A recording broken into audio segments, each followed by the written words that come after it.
Massa yang tergabung dalam Koalisi Indonesia Melawan memulai aksi dengan melakukan long march dari Tugu Maputo yang menjadi perbatasan kota Solo. Di sepanjang jalan yang dilalui, mereka menyanyikan lagu-lagu yang membakar semangat serta yel-yel. Massa yang terdiri dari mahasiswa sejumlah kampus di Solo seperti Universitas 11 Maret, Universitas Muhammadiyah Surakarta, organisasi mahasiswa PMII, GMNI, dan lain-lain, memulai aksi dengan berjalan kaki hingga akhirnya tiba di depan gedung DPRD Solo pada sekitar pukul 4:30 sore. Mereka bergantian melakukan orasi meneriakkan tuntutan mereka, yaitu adili rezim Jokowi, kecam represivitas aparat, serta selamatkan demokrasi Indonesia.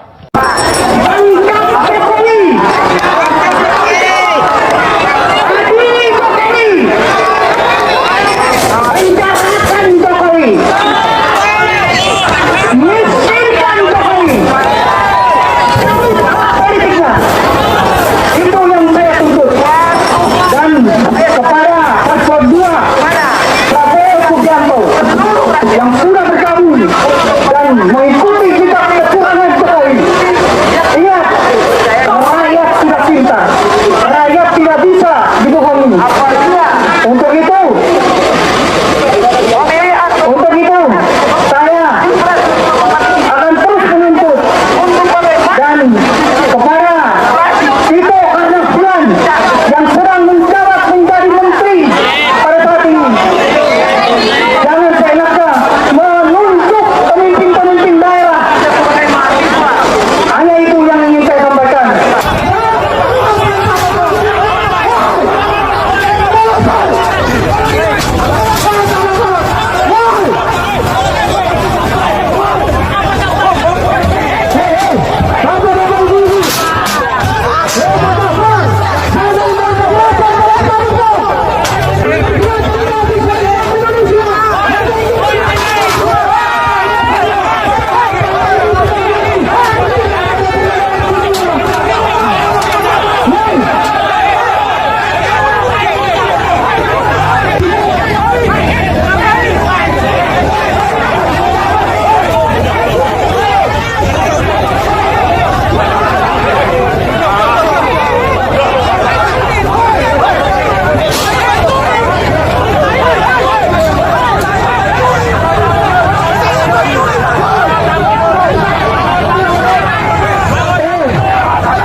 Akan balik lebih besar. Hanya di Timur Tengah, tapi Indonesia hari ini merasakan dampak yang lebih besar. Bagaimana kita bicara persoalan ekonomi? Ketika hari ini terjadi perang besar-besaran di Timur Tengah, efek berkelanjutan akan terjadi di negara-negara bagian Asia secara keseluruhan. Maka berdampak langsung terhadap masyarakat. Kami perlu menegaskan, teman-teman aksi tolong rapat. Mari kita sama-sama rapatkan barisan. Mari kita sama-sama rapatkan barisan. Dan perlu menegaskan bahwa bapak-bapak kepolisian hari ini adalah bagian daripada instrumen negara yang menjaga, mengayomi dan melindungi segenap warga negara. Kami hadir di sini bagaimana untuk memperjuangkan kemanusiaan. Maka perlu saya tegaskan sekali lagi untuk bapak-bapak kepolisian, tuntutan kami sederhana, bahwa negara hari ini memperjelas ruang politik internasional bagaimana untuk mengeluarkan diri dan menyatakan independen dari BOP harus keluar. Saya hitung sampai 3. Besi ini tolong diangkat, sahabat-sahabat. Sahabat-sahabat, besi ini tolong diangkat. Kita jaga irama. Ini mau mereka berbuka puasa. Tolong ambil dulu. Bapak-bapak kepolisian, hari ini problem kemanusiaan kami batal. Di aksi ini pun juga kami siap. Kalau persoalan kemanusiaan, bapak-bapak kepolisian, kalian digaji tuh oleh uang negara, yang diberikan langsung oleh rakyat. Jangan coba-coba mengintimidasi rakyat dengan jual-jual kalian. Saya tekankan sekali lagi, jangan coba-coba. Bapak-bapak kepolisian, kami hadir di sini hanya menyampaikan aspirasi kami.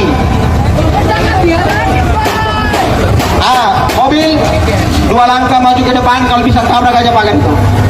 Sorong, rapat.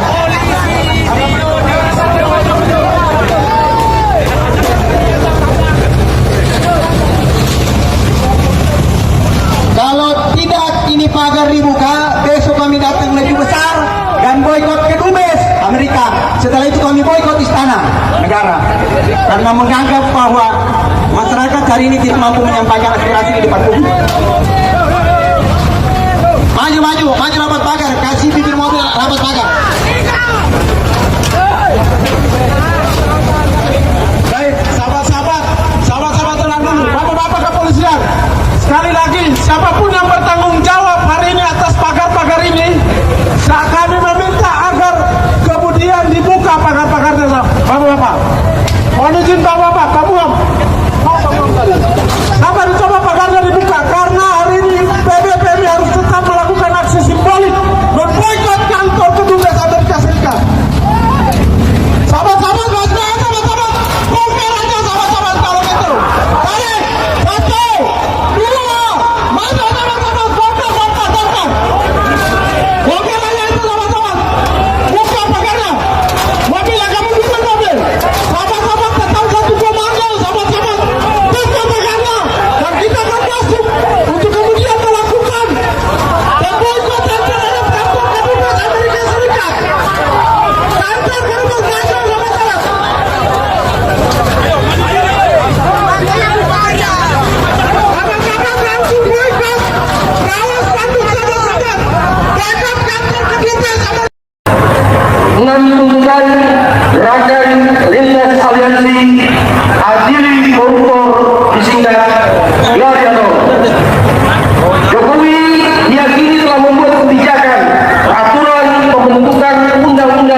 menjadi anggota geng Solo seperti Airlangga Hartarto, Zulkifli Hasan, Bahlil Nahaldahlia, Budi Gunadi Sadikin, Erick Thohir, Luhut Bin Sarpanjaitan, Sakti Wahyu Trenggono, Listio Sigit Prabowo, dan lain-lain. 3. Pemerintah, KPK, Kejagung dan Polri menangkap, mengadili, dan menyita aset sejumlah konglomerat hitam pelaku SCC seperti Aguan, Antoni Saleh, Tommy Wirata, Michael Wijaya, Tripadi Thohir, dan lain-lain. 4. Pemerintah, DPR, dan BPK melakukan fungsi pengawasan dan audit investigatif, pengelolaan dan pelaksanaan APBN, hutang negara, silpa, korupsi BUMN, IKN, kereta cepat Bandung Jakarta, PXN, Bus Medan, dan lain-lain. Lanjut.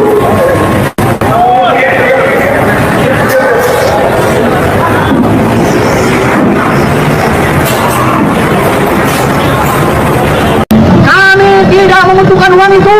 Kami membutuhkan keadilan. Tangkap Jokowi. Adili Jokowi. Penjarakan Jokowi. Cabut hak politiknya. Miskinkan Jokowi.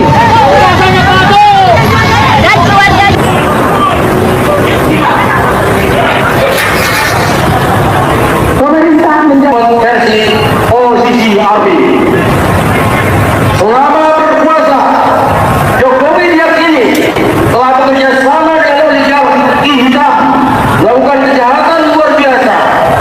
Kategori State Corporate Crime atau SCC secara terstruktur, sistematik, masif, brutal, dan amoral, sehingga telah merusak berbagai Ribuan massa aksi dari gabungan organisasi mahasiswa dan elemen masyarakat menggelar Long March dari Tugu Makuto hingga ke gedung DPRD Solo.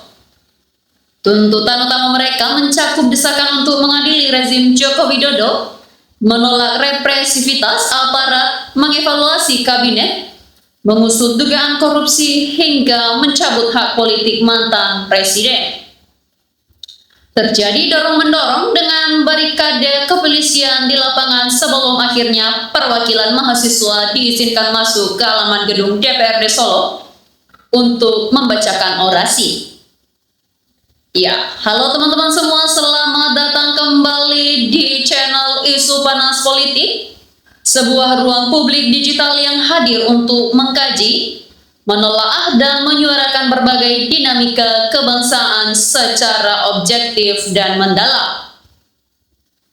Teman-teman, belakangan ini ruang publik kita kembali dihangatkan oleh eskalasi pergerakan massa di berbagai daerah, serta bergulirnya kembali diskusi publik mengenai aspek transparansi kepemimpinan nasional. Pertanyaannya, sejauh mana dinamika ini mencerminkan kondisi demokrasi kita hari ini? Ya, mari kita bedah bersama di channel Isu Panas Politik. Teman-teman, jika kita awali dari dinamika di lapangan, beberapa waktu lalu terjadi gelombang aksi massa yang diinisiasi oleh Koalisi Indonesia Melawan dan gabungan mahasiswa dari berbagai perguruan tinggi. Mahasiswa dari Universitas 11 Maret, Universitas Muhammadiyah Surakarta, serta organisasi gerakan seperti PMII dan GMNI menggelar aksi berjalan kaki atau Long March dari Tugu Makuto yang merupakan perbatasan kota Solo. Sepanjang jalan, massa aksi menyanyikan lagu-lagu perjuangan dan meneriakkan yel-yel membakar semangat hingga akhirnya tiba di depan gedung DPRD Solo. Dalam aksi tersebut, massa menyampaikan serangkaian orasi, mendesak penegakan hukum dan keadilan. Tuntutan utama mereka menekankan pada pengadilan terhadap rezim Joko Widodo, kecaman terhadap dugaan represivitas aparat, serta seruan untuk menyelamatkan demokrasi Indonesia. Teman-teman, selain itu, perwakilan aliansi juga menyuarakan desakan pembatalan kebijakan yang dinilai tidak berpihak pada rakyat, pengusutan dugaan korupsi, perombakan atau reshuffle kabinet dari oknum yang terindikasi KKN, hingga tuntutan pencabutan hak politik. Di tengah demonstrasi, situasi sempat diwarnai ketegangan ketika massa aksi berhadapan dengan barikade dan penjagaan aparat kepolisian di depan pintu gerbang. Orator aksi mengingatkan pentingnya menahan diri dan meminta agar aparat tidak mengintimidasi rakyat yang sedang menyuarakan aspirasi. Di samping itu, isu domestik pada demonstran juga menyinggung dampak kondisi geopolitik global, seperti perang di Timur Tengah yang berpotensi memicu gejolak ekonomi berkelanjutan dan berdampak langsung pada masyarakat kelas bawah. Setelah melalui proses negosiasi, anggota DPRD Solo beserta jajaran kepolisian akhirnya menemui para pengunjuk rasa. Perwakilan mahasiswa diizinkan masuk ke halaman gedung DPRD untuk membacakan poin-poin tuntutan mereka dengan jaminan keamanan bersama. Setelah pembacaan tuntutan usai, massa membubarkan diri dengan tertib. Teman-teman, pergerakan ini mengingatkan kita semua bahwa mahasiswa dan masyarakat tetap memposisikan diri sebagai mitra kritis pemerintah. Kesadaran kolektif masyarakat saat ini semakin luas, terutama dalam mengantisipasi isu-isu hukum maupun ekonomi. Ketegangan di lapangan mempertegas satu hal penting, perlunya ruang komunikasi yang sehat. Aparat keamanan dituntut untuk tetap persuasif dan mengayomi, sementara massa aksi berupaya agar aspirasi tidak tersumbat oleh barikade fisik maupun birokrasi. Ketika saluran aspirasi publik tersumbat, maka ketidakpuasan kolektif cenderung membesar.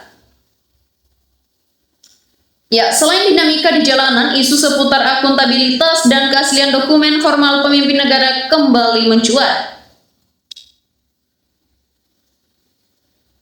Salah satu polemik yang terus menggelinding menjadi perdebatan hangat adalah mengenai keaslian ijazah Universitas Gadjah Mada milik mantan Presiden Joko Widodo. Diskusi ini kembali tajam setelah analisis forensik digital dari beberapa pengamat seperti Roy Suryo dan Rismon Hasiholan Sianipar diunggah ke ruang publik. Mereka menyoroti adanya sejumlah perbedaan teknis seperti presisi letak huruf pada kata sarjana, logo UGM, ketebalan tinta, dan serta kejelasan figur pengaman dokumen jika dibandingkan dengan alumni lain pada angkatan yang sama.